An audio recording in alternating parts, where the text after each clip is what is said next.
Alrighty, y'all. Movie retrospective time once again. This is the movie that, again, in the Patreon poll, won by a landslide. I think the other movies only got like 1 or 2 votes. This one got like a whole shit ton. This is the 2000 Canadian werewolf movie, Ginger Snaps. I liked this movie. You had never seen this before, had you? I never saw it. I was busy at the time that it came out. I was busy being like these kids. I'd been out of the army for a few years and started falling in with my ex-wife and all her friends, and they were a bunch of goth girls they just fucking looked like that and kind of act like that, kind of dressed like that, and it just, the music and everything, just the way the things looked, it just kind of took me back to that. Yeah, there was a lot of the music in this. I think Fear Factory was in there. Raised in Black had a song. I think Cradle of Filth might have had a song in it. Shit like that, which was, that wasn't really my thing. But these are high school students. My wife and her friends weren't that old, but some of them were only a couple years out of high school. I felt kind of like the Han Solo of the group because I was in my late 20s. From their point of view, I was like the old guy. You were like the old guy. I was like the old wise guy, old world weary, This ain't like Dustin Cross, boy, you might run into a star. I was like doing that, Yeah, I can see that's that. the way it was. It's just funny because I think the first thing you said when we started watching this was that it was like taking you back to this time period, like late 90s, early 2000s. Yeah, late 90s, early 2000s. Because the thing is, I graduated from high school in 1990, so by this was like already 10 years on, and like I said, I'd already been into goth like way back in the 80s. Yeah. So to me, I have to say, I think I've probably mentioned this on the show before, I'm not a fan of a lot of the late 90s teen horror that came. I like Scream, and the sequels to Scream are actually pretty good too. But the other movies that kind of came in the wake of that, like I Know What You Did Last Summer and like all those kind of movies, they're okay, but I just wasn't a big fan of the teen horror genre like in the late 80s. That said, I guess you could kind of put this in that category. Yeah, it's a lot but different, this one was actually a lot different and actually a lot better. It was a lot more culturally accurate, like those girls that were taking pictures of themselves, these dramatic pictures look like crime scene photos. And I love that, because that looked like some shit we would have done. That was the same kind of shit we did, but it was more like, rising up out of the grave, or in the graveyard, and shit, it's all that fucking funny shit we used to do. Yeah, the girls used to do that. It was fucking great. They'd show me the photos, and I was like, yeah, that's good. But there was the very beginnings of the internet. You'd fucking scan them on an expensive scanner back then, put them up on your MySpace page. Or not MySpace. Did they even have MySpace in 2000? No, it was fucking Web TV page. Yeah, I don't even know if they had MySpace in 2000. I remember having MySpace in maybe 2003, 2004, or something like that. No, it wasn't MySpace. I kind of feel like it was early. We were putting 2000s. them up on Web TV. That's pretty funny. Yeah, the girls were scanning them at work, and then they were sending them in emails to your Web TV account, and then they were putting them up. Web TV kind of had the first, during this era, Web TV kind of had the first thing that was like MySpace. Yeah. And it was a Web TV user pages. Well, I think AOL had that too. They had it too, but you had to have a whole PC. Right. And in this era, most people only had access to a PC at work. Yeah, that's true. Young people didn't have $2,000 to throw on a PC for home use. So a lot of the cool shit that we were doing online was actually done where the girls were working. Like primitive Photoshop and effects and stuff. And then you mail them to your, at that time, Web TV account, and then jimmy it around. Then they started to come out with weird Prodigy stuff, which was just a laptop and a keyboard. And you had an account. It was kind of like Web TV, but it was more sophisticated. Remember that thing? I think it was a Prodigy. We didn't have that. I remember the name, but I don't. I think it was a Prodigy machine or something. It had a dedicated. We had a Windows computer, like probably in '98. I think we got our first one. I had a Gateway computer. It was Gateway or something. Like Gateway. Or I think it's called a Gateway 2000 in the 90s. Like that. But for some reason or another, it got lost in. I was moving around and I sold it. that kind of deal, I think my stepdad gave it to me as a gift, and it quickly became obsolete. But we're getting off track. No, we're getting off track. Yeah. But yeah, so again, this is. I would even hazard to say that this is easily one of the best werewolf movies. Easily top 10. Yeah, I mean, I'm saying there's not a lot of werewolf movies that have been made, and and of the werewolf movies that have been made, they haven't made a lot of good ones. You know what? This never occurred to me before, but I was watching like some other shit about ginger snaps, and somebody said that the reason that there aren't as many werewolf movies as there are, say, like vampire movies or zombie movies or something like that, is because a werewolf movie is hard to do on a low budget because you have to have a transformation scene. You have to have a realistic looking werewolf. And if you don't have that, then your movie's not going to be any good. So I can see why, like from a budgetary point of view, why there aren't that many good ones. I wouldn't put this like on the par with like The Howling or anything. Well, no. But I'm just saying that it's up there. It's up there, but the emphasis is different. They get bit. It takes them a long time to slowly become a vampire. Most of the movie is that slow kind of transformation, the weird shit that happens during that time. And they're almost kind of like a vampire during that transformation part. You know what I mean? It's at the very end you see a werewolf fight, but it's not a whole movie of it. That's it's kind of more concerned with the transformation, like the slow burn transformation.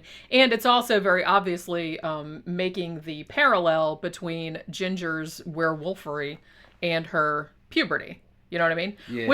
That's not the first time that a werewolf movie has been used that way. I think Teen Wolf, with Michael J. Fox in the 80s, he did that too. But interestingly, I think this might be the only one that was done with girls. Yeah. And the weird thing about it, this is another thing that never occurred to me until I was watching this other video about it, was that if you look in the history of horror cinema, there really aren't a lot of female werewolves, period. I mean, you know what I mean? Even there's it's almost, it seems like a male thing. They're like, when there's a woman that changes into something like a were animal, it's almost always a cat, like a big cat.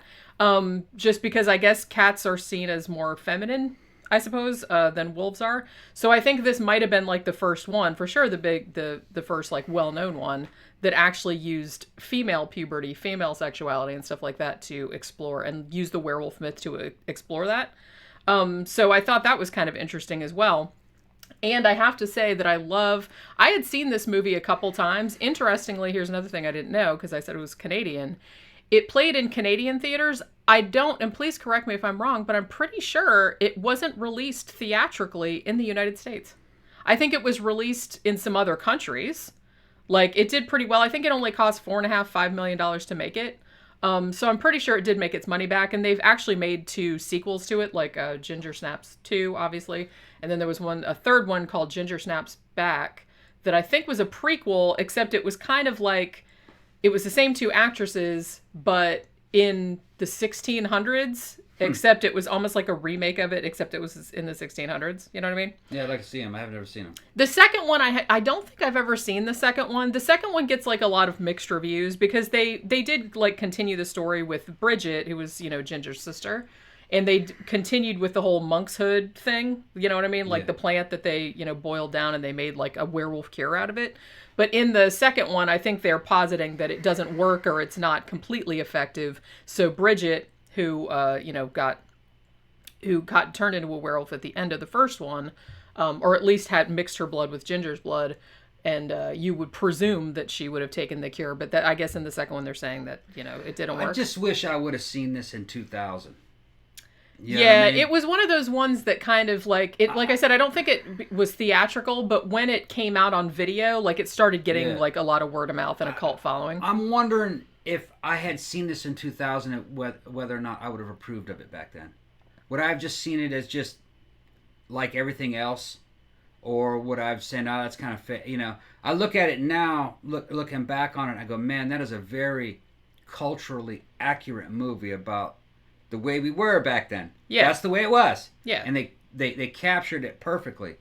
A lot of the movies that are kind of about the goth scene and the young people, youth scene, as you want to put it. The youth scene of the late 90s, they get it all wrong. It was wrong even back then. You look at it, you go, nah, those are fake teenagers. We didn't do that. It was that kind of shit. Yeah.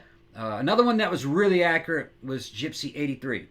Oh man, I love that movie. We need to review that sometime too. Yeah, and there's a story. I got a story about that movie. The kid in that movie, the gay kid in that. Yeah, I remember. Is a friend of my ex-wife's. Oh, okay. It's based on him. Although in real life that kid died. and it's not in the movie. My dad, or not my dad, my girlfriend or my ex-wife was a pen pal with him. Yeah. Kind of before a lot of that stuff happened in Gypsy 83. Yeah. Because he was out in the country by himself and just, you remember how goths used to have the fucking pen pal rings? Yeah. And all that? So she was writing to him that way. Oh, okay. And she saw his name in the credits afterwards when they were rolling it. Well, actually, Melissa saw the names in the credit and called her and says, do you realize I think his real name is Dylan, I think. Yeah. Did you realize that's about Dylan? And she freaked out over it. I need to see that movie again. Yeah. I remember really, really liking that because I saw that a couple times. Back in the that 90s. story kind of happened, evidently, in that movie. But that happened, like, after my ex-wife was writing to him, after she knew him. Yeah. Right. But anyway, most movies about that subculture are highly inaccurate, but this movie gets it down to even the fucking clothes. The fucking black knee socks with the big heavy fucking heeled hod cloppers. Yeah. All right. Ooh, what the hell? We might have to fucking edit some of this. Yeah. Edit this a bit. I accidentally said my dad for some reason because I was talking about Mississippi. Another one that they got right was, remember when she started to transform into the werewolf? She had the jacket and the skirt and the boots and everything, the way her hair was done.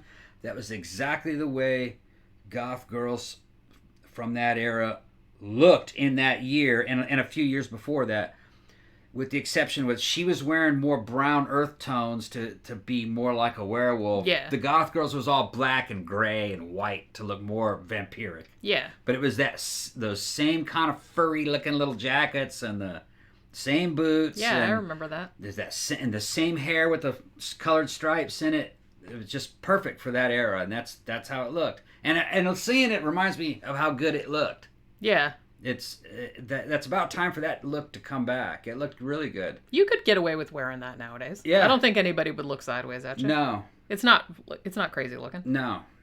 It looked good. It was real feminine looking, but not like frilly in not kind of a frilly way. It was kind of sleek and feminine looking. I liked it. Yeah. It looked good. Which, like I said, I think that's like a really good encapsulation of her becoming a werewolf. Yeah. Because, okay, so in case you don't know, I don't know why anybody wouldn't know this, because I feel like Ginger Snaps is one that a lot of people have seen. Because it comes up like every best werewolf movie list that you want to name. It's, easily comes up on there. So basically it's about two sisters, Ginger and Bridget. Now, Ginger is she's a little bit older. I think she's going to turn 16 or she's just turned 16, and her sister is 15. And one thing I like about this, the actresses are slightly older than their counterparts in the movie, but not that much older. I think they were only like 18, 19, 20, something like that. So it wasn't like 30-year-olds playing high school students, which I kind of got a lot of that late 90s teen horror movies. I kind of got that vibe. It's like that person is clearly not a high school student. These two were actually closer in age to actual high school students. Even though they're supposedly 15 and 16, they're really for the era they were acting more like 17 and 18-year-olds. Yeah, but that scans because like I feel like a lot of girls, like when I was in high school and like friends of mine that were, and that's going back like a decade before this, but we were kind of a little bit ahead, maybe. A little bit ahead because, we were really into, literature and we were all into this kind of stuff. So I feel like they were like a little more mature for their age. I also really like that they nailed, because like I said, I saw this movie a couple times like back in the day, but I hadn't seen it for many years. And watching it again a couple nights ago, I was like, oh my God, I forgot how fucking funny this movie is. Yeah. Like the first half, especially like all the shit with the shit in the school, their humor with each other. Mimi Rogers playing the mom. Oh my God, that shit is fucking hilarious. Because like the cringy shit their mom says about like and when Ginger like gets her period and she like makes her a cake and shit like that. It was like, oh my God, I was dying. It was just spot on for the time. And like I tell you, I was already in my late 20s during that time. But in our fucking extended ring of fucking goth friends, some of them were just like maybe seniors in high school or maybe just got out. That's the way they were. They were like that. And usually like the older goths kind of took care of them, kept them out of trouble. That was the baby bats. And the baby bats. And you got them ready. You got them ready for when they hit 19. That way they were old enough to get into the club. Yeah. So you were kind of schooling them. for like a year or two until they were old enough. You know what I mean? It was a good time, and it was the time of the early internet, and social media hadn't really kind of taken its effect on people yet. It was just a good time. The scene was social media for us, not some electronic thing. Not at that time. Yeah, and like I said, there was a lot of stuff with pen pals and writing to magazines. Pen pal and rings. All this. Yeah, shit like that. I was telling you, my ex-wife, she was big into those pen pal rings because she was growing up in Mississippi in an environment like this, and there wasn't really an established internet. That's how goths met each other. Yeah. And it was just like, people were like, what the fuck are you talking about? It was a bunch of pieces of paper like this, and each one of them had photographs and Xerox things, mostly Xeroxed photographs and sayings and like profile of a person written on a piece of paper and their address. And you might had 30 of them, and with a hole going through it, and it's all with a string going through it. And you would go through there and see the people that you liked and get all their addresses and start writing them. Then you took the ring, and you mailed that to somebody else, another goth, and then they went through it and they'd pass it around, and sometimes it had gifts on it. It was another fucking time, like a chain letter, but not a shitty one. Yeah, no, and it was all like handmade little profiles. Some of it would be made out of leather, some of it would be made out of cloth with fucking cool shit on it. It was a time when you made things by hand. It's like something off of Etsy. Yeah. Yeah, it was all like gothed out. And those were around for probably about 5 or 6 years. Yeah. And then we had fanzines, which were local magazines that you made on a repeatograph type thing. Yeah. With your friends on it, and then you got other people involved in it, and you just gave them out for free. You handed them out for free at the club. Yeah. Usually that's what you did. Yeah. And people contributed. Maybe they'll make a whole page, and then you go, yeah, okay, and you copy that off on a repeatograph. And they're around and some of the shit got wild, you know what I mean? They're fucking, you look, and there's like basically like a couple pages of maybe like nudes or softcore kind of porn with some goth girls in the local area. You know who that is. They're dressed up in outfits, Really wasn't real sex. They're just simulated type. Yeah. Stuff, lesbian vampire makeout shootout. Lesbian vampire makeout, what do you call them? Photo shoots and shit. In the damn fanzine. Yeah. Yeah. Fucking another time. Yeah, it was. But yeah, so yeah, I have to say too that I really, really like the opening credits of this movie. I think we mentioned it before, but these two girls who are sisters, they are kind of like, they're the weirdos at school. This takes place in a fictional town called Bailey Downs. They never tell you that it's Canada, but it is Canada. Yeah, I saw that neighborhood and I'm like, where the fuck is that? Yeah, it's Canada. They don't have neighborhoods that look like that. Yeah, they can't. I can't remember the name. They use like 3 different suburbs, like in Canada. It might have been Ontario or Southern Ontario or something like that. It looked like something in England or something. Where they filmed it. And but it's a fictional town. So these two get picked on in school a lot, as they would, because they're weirdos and freaks and they're like all death obsessed and stuff. Yeah, y'all have it easy. It was hard when we were doing this. It was, yeah. So so I could relate to these characters. And so they kind of just have, and they're very close in age and they have, interests, in common. So the two sisters basically are like, if we don't get out of this town by the time we're both 16, then we're going to kill ourselves. They have like a suicide pact. Whether they're really going to do it or not, I don't know. Nah, they were bullshitting. Yeah, probably. But it's like, what they're doing, they're working on a school project where they're like taking all these pictures of themselves like in simulated death things. Yeah. And I love that they show all the photos like during the opening credits. Like, there's, my favorite one is the one where Ginger is laying on the grass and there's like a lawnmower laying on top of her and there's like fucking intestines. Yeah, it's so awesome. I never actually saw anybody do that in the scene, but similar. I saw that actually, looks like I did see that, but that was like big city goths doing that kind of shit. Well, who had the money and expertise to do the special effects? Yeah, because it was pretty cool, like the special effects. Yeah. So definitely, so you had that, which gave me a little bit of a Harold and Maude vibe, because I feel like Harold in that movie was always like staging suicides, like for the benefit of his mom. But she was kind of over it. So kind of the same thing was going on here. They were doing this project with all these death photos, and their mom was just kind of like, oh, there's the kids with their death photos again. We were always doing shit like going to the graveyards and doing fucking photo shoots out there, like rising from the grave, or fucking photo shoots of like you're doing tarot cards and stuff. It was just another time. Yeah, it was. Yeah. But yeah, so basically these two girls now, unusually, and especially I guess unusually for nowadays, neither of these two girls, despite being 15 and 16, have had their period yet. Like I said, it's not super weird. It does happen.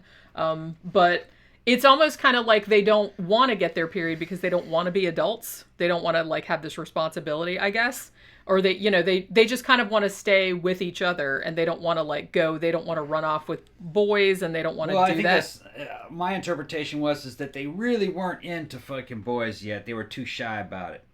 Yeah, that's what I'm saying. So they didn't really, and they were so... That changes, though. Right. Yeah, but they were so bullied that they only had each other. So they were just kind of like, you know, you can't leave me for some dude, you know, that's like a betrayal, which is the way that a teenage girl would think. Yeah, the girls didn't like him, but the guys were starting to check him out. They're like, that one of them, they started to focus in on the redhead. Well, after she started, like, wolfing out a little bit.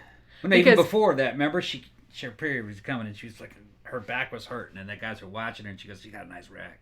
Yeah, that's true. So they were kind of like looking because she was kind of wearing frumpy clothes before that. They're like, she's looking pretty good. He tried to make a move on her, but he did the shit wrong. That's right. Well, that was I love that scene too because, and like I said, this was one of the scenes where I was like, I forgot how fucking funny this movie is. The guy just basically came up, and what did he say? He says something like, "Hey, when are we gonna hook up? Hey, man, we should." He didn't say hook up. He said we should get together or we should be together or something like that. And she just looks at him and goes, "No." Yeah. It was kind of working. The hormones were calling her. But his approach was too positive and optimistic. He was approaching her like maybe like he was approaching her in the way a fucking football jock, which what he was. Yeah, he was kind of a popular kid. Would approach a fucking cheerleader. Yeah, that's what he was doing. Like, hey, it's like I've chosen you. Let's go out. No, he wasn't that. It was like, hey, how you doing? That's what it seems like. I've chosen you. I've chosen you. Let's go out. We should be together. We should hang out together. I've chosen you. And basically, yay! Yeah, well, he did like her though. He liked her. It's just, but I just think it's funny.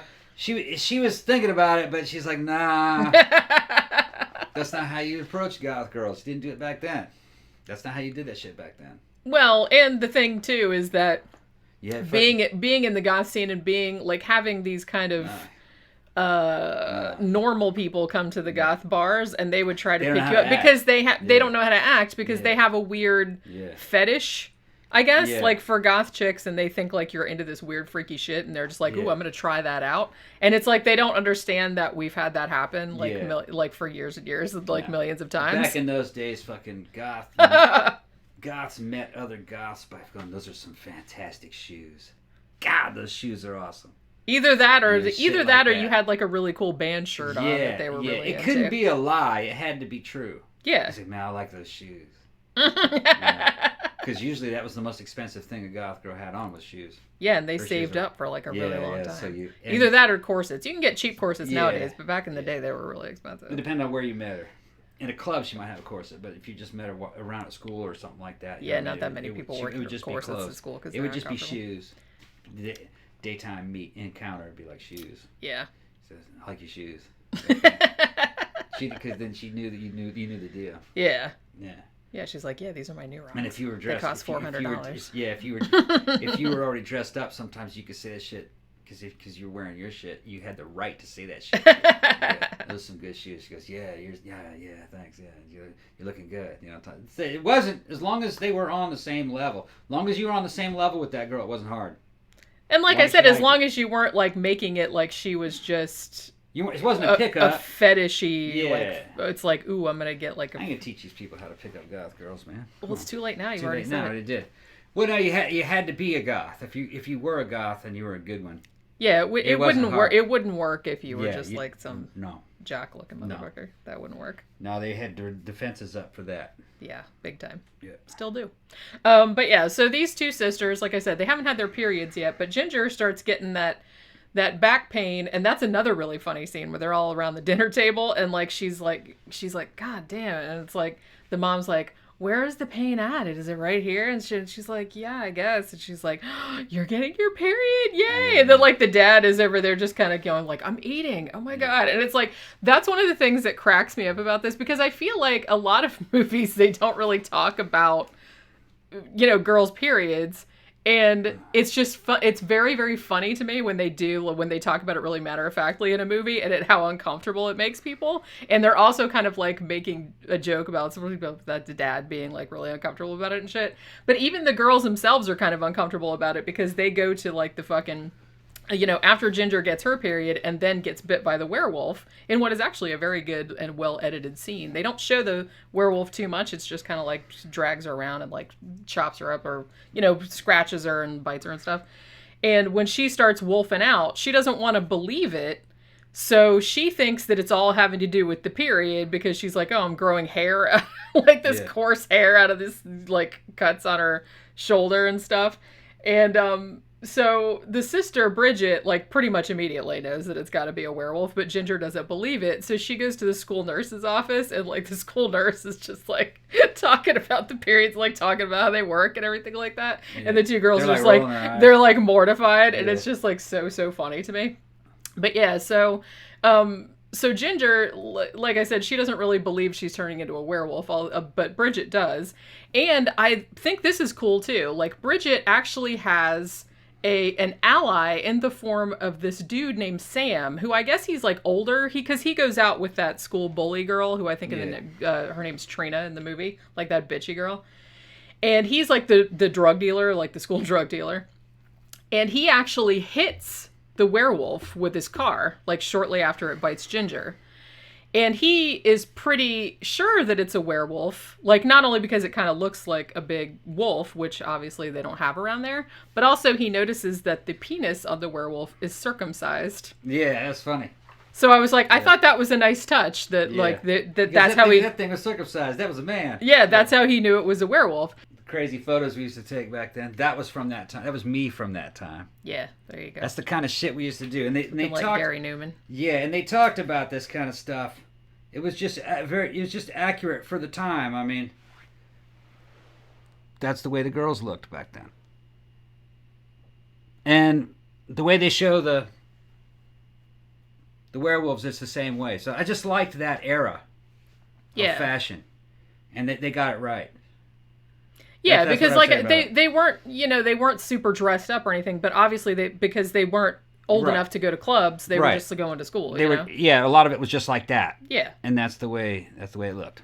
So I really like that they did that with the werewolf. So Bridget has this kind of older guy who believes her, and they're basically like, well, we need to do something about this. Because prior to this, like from the very beginning of the movie, there has been a werewolf running around, which is... Nobody knows it's a werewolf, obviously, but they're calling it the Beast of Bailey Downs. And so far, it's just been killing people's dogs. And by the way, if you were a dog lover and you don't want to see a bunch of dogs, like, horribly mauled, you probably don't want to watch this movie because you don't see it happening, but you see the aftermath. And the aftermath is pretty gnarly. Like, a lot of dogs... It's not real, of course. No, it's not real, but a lot of dogs, like, fake, get all fucked up and messed up, and it's pretty, like, gross looking. So the effects are really good. But like I said, if you're real sensitive about that, you might not want to watch this movie because a lot of dogs get killed. But so basically, so he hits that werewolf. Like I said, the werewolf has a dick. So the two of them kind of get together. Now at first, Bridget tells him that it's her that's turning into a werewolf because I guess she wants to protect her sister. However, Sam is not really a dummy, and he eventually, by the time that they figure out that monk's hood, which is kind of like a variation of wolfsbane, or is like a relative of wolfsbane, but he says it's not as toxic in small doses, which I'm not sure that's the case. I'm not a pharmacologist or anything, but I think that monk's hood is also toxic, so don't be drinking that like to cure yourself of werewolfery, just a pro tip. But so it works for the movie though, because it's like a scientific type of thing. There's no magic or anything.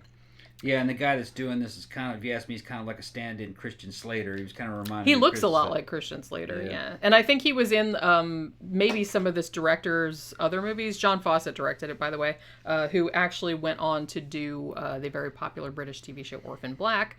So Sam figures out that it's actually Ginger that's the werewolf because she has very obviously started to act very differently. She started growing a tail. She's gotten really sexually voracious. Like the one guy she said no to earlier, I think his character's name is Jason. Like they go out on a date and basically she just like jumps on him and like scratches them all up and shit. Yeah, he's bragging about all the scratches he's got. I know, which is like, it's funny because like at the time they're like, humping in the back of the car and she gets all mad because he's like, she wants to get on top, and he's like, wait, who's the man here? And she's like, who's the man here? Bam! I was like, and she tears his ass up. She gets real strong, evidently. But the actress probably weighs 100 pounds. She's a tiny, tiny, tiny woman. Yeah, she's real little. Yeah, she was very, very, very small. I couldn't even believe it. Like when she walks down the hall the first time, after she got her period and the werewolfy thing, and she walks down the hall at school, like wearing kind of sexier clothes, and everybody's turning to look at her. Yeah. I was like, oh my God, I can't believe how small that girl is. She's fucking tiny. She looked great though. That kind of she build, did. That kind of build looks really good in clothing, especially that type of clothing that she had on. You know. Yeah.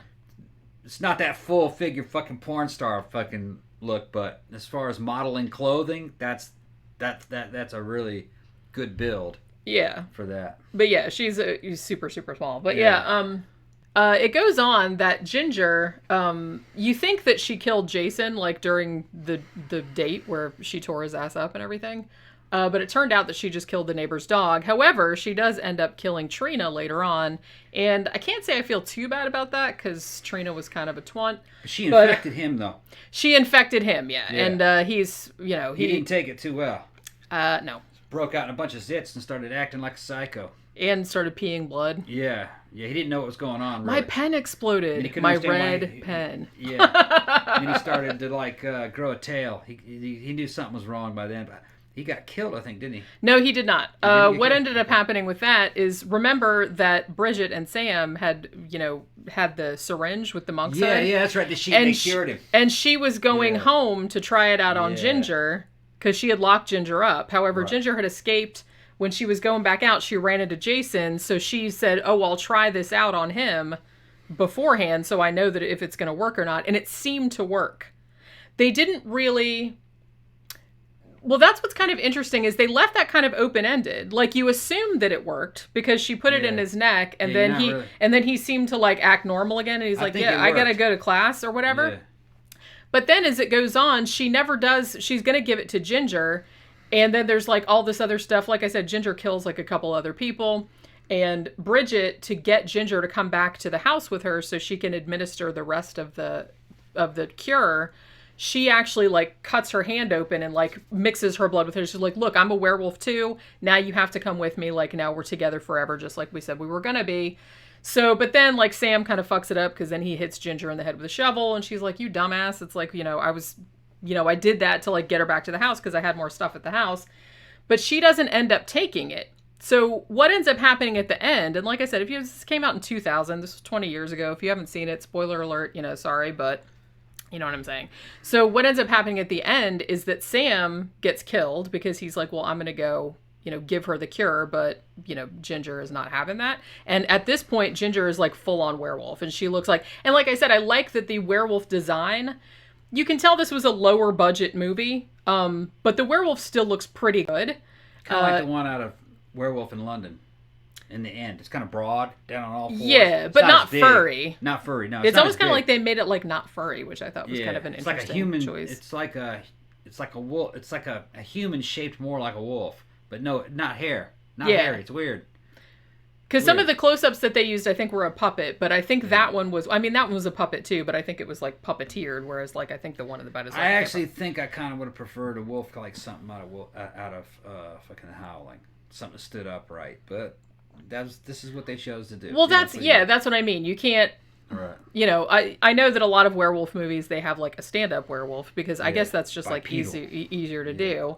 But, I think the werewolf in this looks pretty good. And like I said, I like the fact that they kept it from looking like a girly werewolf. It just looks like a wolf because like I said, or it looks like a werewolf would look. You can't really tell if it's a male or female because like I said, wolves, you can't tell by looking at them if they're male or female. So, that's what they did. So she ends up killing Sam. And then at the end, when her and Bridget are fighting, and Bridget ends up stabbing her to death and just kind of lays there while Ginger dies. Now, that's the end. Now, you were led to assume, again, that after the movie ended, that Bridget took the cure because she had also taken Ginger's blood and was presumably going to turn into a werewolf in her turn. So you presume that that's what happened, like, after the events of the movie.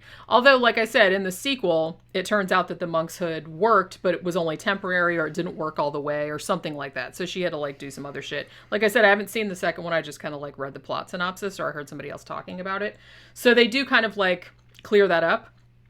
One interesting thing that I wish, because I really, really love this movie. I think it's really good. Easily, like, if you're talking about, like, best werewolf movies, you're gonna be like, The Howling, American Werewolf in London, Dog Soldiers, all that kind of stuff. But I think this is definitely up there. It's really, really well done.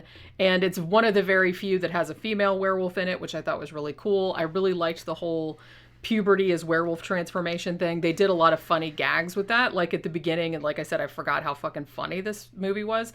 The two girls that were in it, the chemistry with them was great. They actually seemed like actual sisters, like the way they talked to each other. Soundtrack and music and stuff. I mean, all your late 90s, early 2000s goth, sort of goth metal favorites. It was industrial in there too. Yeah. I mean, it's a solid flick all around. It's a testament to that era. And it's not a real big budget movie, but it did capture the feeling of the time. It just did, to me. Yeah. I felt like I was going back in time going, that's it. The only thing I would ding it on is I think the third act drags slightly, just slightly. Yeah. And also, I don't like that they left the subplot with the mom open-ended. Yeah. Because I think what happened, like, when they kill Trina, they don't actually kill her on purpose necessarily. Like, her and Ginger are fighting, and then Trina, like, falls in the kitchen and, like, busts her head open on the side of the cabinet. And I love that the parents are coming home, so they have to, like, pretend this is another death scene that they've done. Yeah. And the mom is just kind of like, oh, you kids, clean that all up. Or whatever. And then they have, like, the body in the freezer. And they break the fingers off while they're trying to get the body out. You're right. There were some parts in this movie where the edit isn't real tight. It gets a little bit muddy, but it doesn't ruin the flick. It's still like I said, not at all. That's a very, very minor nitpick. Yeah. And like I said, so there's like an interesting thing where the mom, played by Mimi Rogers, as I mentioned, who is delightful in this. She's in some of the best, like, funniest scenes. Just her reactions to shit are funny. Now, the interesting thing about her character is she finds Trina's body, which they have buried, like, in their backyard, like in the shed or something like that. It's underneath that house. Yeah, like underneath their old playhouse or whatever. Yeah. So she finds the body, and her first instinct is, I'm going to protect my two daughters no matter what. I'm going to burn the house down, and we're going to take off. You know what I mean? And she's just totally serious about it. And, Bridget's like, well, what about Dad? And she, like, doesn't even say anything about it. Yeah. Kind of just like, fuck him, I suppose. Yeah. Well, because the dad character is kind of like not present, which I guess was sort of like one of the... She didn't really seem to care about him too much anyway. He was kind of a douche, really. He was a douche. He wasn't a dick. He was just like he was. Like he was very neglectful. Like, he didn't really matter. He seemed like he didn't really care that much about what was going on, and all that other kind of stuff. So you can see. For all we know, there was a backstory. He had a girlfriend. He didn't really give a shit. Yeah, because he seemed like he wasn't really like, as annoying as her character was. Like, but she was meant to be annoying. Like this kind of helicopter parent who was trying to be a cool parent. Like, you can talk to me about anything. You can talk to me about boys and your period and all this other kind of stuff. And then the girls were like, just like mortified by her presence. So she was like a little try hard, but her heart was in the right place. Yeah. And I feel like she had a lot of issues, and they don't really go into it, but you can tell, like, just later on in a couple of lines, like that when she says stuff to the dad, that she's kind of like feels like she has to do this all by herself. Like the dad is sort of checked out. Yeah. So you can see at the end where she's just basically like, I'm going to blow the whole house up, and me and my daughter's just going to run off and change our identity or whatever. Well, and that's kind of like the last time you see her is when she's sitting in the car and Bridget goes in to get Ginger from the party so she can give her the cure, and then you don't see the mom again. Like, she just kind of goes to the party and Bridget takes off and ditches her. Knowing how it went in my generation, a lot of times, as soon as the kids were out of high school, the parents divorced. So they were just waiting. Just get out of the house so I can get rich. So I can get rich. I'm sick of this. Yeah, and that's like my parents divorced before that. You know what I mean? But my parents were 14 when the kids that I was graduating through high school with, as soon as their graduations went down, their parents split up. Yay! As soon as all the kids are old enough, because they got married young anyway. Yeah. Baby boomers did. So that's what they were talking about, I think, in this movie. Yeah, like I said, they don't go super into it because I think the dad is only in like 2 or 3 scenes. I think the parents were just together for the time being. Yeah. Until the kids were out of high school. Yeah. So I kind of wish that they had followed up on that just a little. Maybe they did in the sequel. I'm not really sure.